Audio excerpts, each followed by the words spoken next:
Halo, apa kabar pemirsa? Berjumpa lagi dengan saya Heri Kurniawan, Wakil Pemimpin Redaksi IDX Channel TV. Anda menyaksikan di editorial. Di bawah sinar matahari pagi yang hangat di SMP Negeri 4 Bekasi, Presiden Prabowo Subianto berdiri di hadapan ratusan siswa, guru, serta para pejabat pendidikan. Suasana sekolah yang biasanya riuh berubah menjadi panggung bagi sebuah pengumuman besar yang diyakini akan membuka babak baru dalam sejarah pendidikan di Indonesia. Pada pagi 17 November 2025 itu, Prabowo meluncurkan program Smart Board.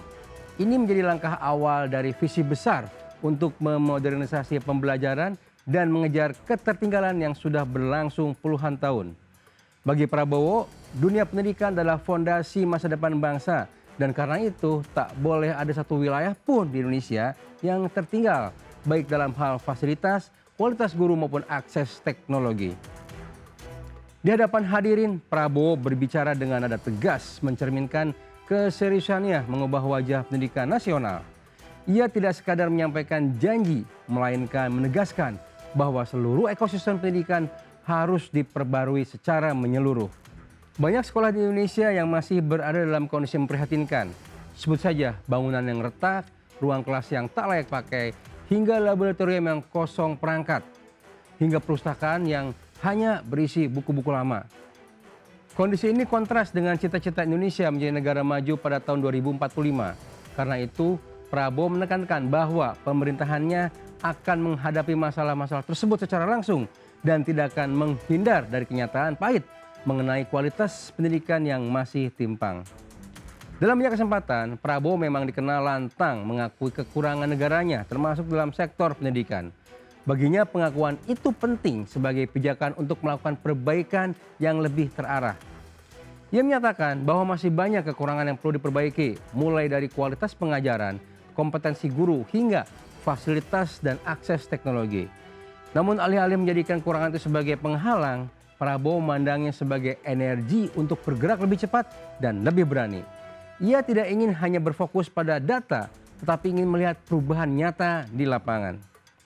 Salah satu pilar utama dalam strategi besar pendidikan Prabowo adalah digitalisasi. Program Smart Board yang diluncurkan di Bekasi menjadi simbol bahwa pemerintahan sedang bersiap memasuki era baru pendidikan yang lebih modern dan interaktif. Digitalisasi dianggap mampu menembus hambatan geografis yang selama ini menjadi akar ketimpangan pendidikan. Prabowo membayangkan bahwa seorang siswa di pedalaman Kalimantan, di pulau terpencil di Maluku, atau di pegunungan Papua Barat dapat menikmati materi pembelajaran yang sama berkualitasnya dengan siswa di Jakarta. Dengan smartboard dan perangkat digital lainnya, guru dapat mengakses materi multimedia, simulasi, video pembelajaran, serta latihan interaktif yang dapat meningkatkan pemahaman siswa secara signifikan. Namun digitalisasi bukan sekadar soal perangkat elektronik. Prabowo menekankan bahwa yang lebih penting adalah bagaimana teknologi itu dipakai untuk memperkaya proses belajar mengajar. Pelatihan guru menjadi prioritas penting dalam agenda transformasi ini.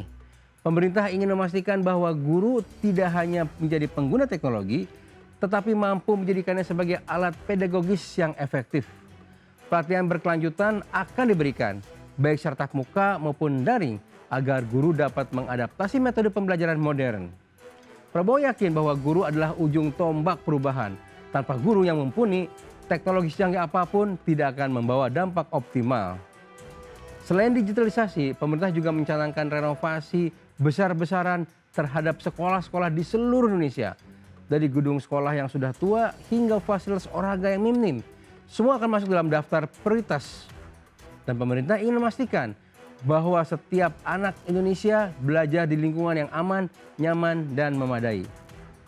Laboratorium sains akan diperbaharui dengan peralatan modern. Perpustakaan akan dipenuhi buku terbaru dan sumber belajar digital. Sementara ruang kelas akan dirancang ulang agar lebih mendukung pembelajaran kolaboratif. Perbaikan ini dilakukan secara menyeluruh, bukan parsial, karena pemerintah ingin menciptakan kesetaraan pendidikan dari Sabang sampai Merauke. Dan tentu saja semua perubahan ini besar ini membutuhkan biaya yang tidak sedikit. Dalam konteks inilah Prabowo menyoroti komitmennya untuk memberantas korupsi dan menggunakan hasil stand koruptor untuk membangun dunia pendidikan. Pemimpin ini seyogianya jangan dipandang sebatas retorika politik, tetapi menjadi strategi fiskal sekaligus pesan moral yang kuat. Uang negara yang selama ini dirampok harus dikembalikan kepada rakyat, terutama kepada anak-anak yang selama ini paling dirugikan oleh praktik korupsi. Jika optimal, dana hasil sitaan tersebut bisa mencapai triliunan rupiah, jumlah yang cukup untuk membangun ratusan sekolah baru, memperbaiki fasilitas di ribuan sekolah, atau menyediakan beasiswa bagi siswa berprestasi dan keluarga kurang mampu. Prabowo ingin memastikan bahwa perilaku korupsi yang merampok masa depan bangsa tidak dibiarkan begitu saja. Dalam pidatonya, Prabowo juga menyampaikan apresiasi mendalam terhadap para guru. Menurutnya, kebangkitan suatu bangsa dimulai dari ruang kelas dan guru adalah pemandu utama bagi perjalanan panjang itu. Meskipun sering kali bekerja dalam keterbatasan, guru tetap berdiri teguh untuk mendidik generasi muda. Oleh karena itu, pemerintah ingin meningkatkan kesejahteraan mereka, memberikan pelatihan yang lebih baik, serta menyediakan fasilitas pendukung yang layak. Prabowo percaya bahwa tanpa peningkatan kualitas guru, program digitalisasi dan perbaikan sarana pendidikan tidak akan memberikan hasil optimal. Reformasi pendidikan juga menjadi isu kesenjangan kualitas antar wilayah. Selama bertahun-tahun, pendidikan Indonesia menghadapi masalah ketimpangan regional yang cukup tajam. Sekolah-sekolah di Jawa, Bali, dan kota-kota besar di Sumatera seringkali memiliki fasilitas lebih baik dibandingkan daerah-daerah lain di Indonesia bagian timur. Kesenjangan ini menciptakan ketidakadilan struktural yang membuat banyak anak kehilangan kesempatan yang seharusnya mereka dapatkan. Prabowo menekankan bahwa pemerataan adalah prinsip utama dalam reformasi ini. Pendidikan harus menjadi alat untuk menghapus ketimpangan, bukan justru memperlebar jurang perbedaan. Dalam konteks global, Prabowo ingin memastikan bahwa sistem pendidikan Indonesia mampu bersaing dengan negara-negara maju. Ia menargetkan agar kualitas pendidikan dari TK hingga SMA tidak kalah dengan negara manapun di dunia. Ini adalah cita-cita yang besar yang menuntut kerja keras, konsistensi kebijakan, dan komitmen jangka panjang. Namun visi besar ini tentu membawa tantangan implementasi. Digitalisasi membutuhkan infrastruktur internet yang memadai yang masih menjadi masalah di banyak daerah. Program-program renovasi sekolah menuntut koordinasi antara pusat dan daerah. Penggunaan dana sitaan korupsi membutuhkan tata kelola yang transparan agar tidak menimbulkan masalah baru. Pemerintah harus memastikan bahwa program-program ini tidak hanya berhenti pada pengumuman, tapi benar-benar berjalan di lapangan. Dibutuhkan pengawasan, evaluasi, dan partisipasi masyarakat agar reformasi pendidikan ini berhasil. Meski tantangan yang besar, momentum perubahan ini telah dimulai. Apa yang terjadi di Bekasi pagi itu menjadi simbol keyakinan pemerintah bahwa pendidikan adalah jalan utama menuju Indonesia emas. Visi Prabowo tidak hanya menyentuh aspek teknis, tapi juga menyentuh aspek moral, sosial, dan kultural bangsa. Pendidikan bukan urusan pemerintah semata, tapi juga tanggung jawab kolektif seluruh rakyat Indonesia. Pada akhirnya, langkah besar menuju masa depan itu telah dimulai dengan mengejar koruptor, memprioritaskan digitalisasi pendidikan, memperbaiki seluruh sekolah, serta memperkuat peran guru. Pemerintah sedang membangun fondasi bagi bangsa yang lebih maju dan berdaya saing. Demikian program di editorial edisi kali ini. Saya Heri Kurniawan pamit undur diri. Pantau terus berita ekonomi, bisnis, dan pasar modal hanya di IDX Channel TV, idxchannel.com, dan media sosial IDX Channel.